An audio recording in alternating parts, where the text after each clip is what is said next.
No nii, järgmisena kuuleme, kuidas rajada midagi püsivat. Jeesus õpetab, ära ehita liivale, vaid kaljule. Täpsemalt, kes neid mu sõnu kuuleb ja nende järgi teeb, sarnaneb mehele, kes ehitas oma maja kaljule. Neid sõnu tähendab Jeesuse sõnu. Jumala sõna on ka praegu meie jaoks see alus, millele võime rajada oma elu.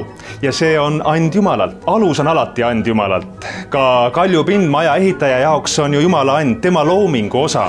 Aga see aluspind võib jääda nähtamatuks. Näiteks suurem osa vundamendist on mulla sees peidus. Kui kõnnid tänaval, teine tuleb vastu. Nad ei tea, millisele alusele on sinu elu rajatud. Milleks siis vundament, kui see välja ei paista. Aga läheb aasta, läheb 2, puhuvad tuuled, voolavad veed, seintesse takkivad praod või ei teki.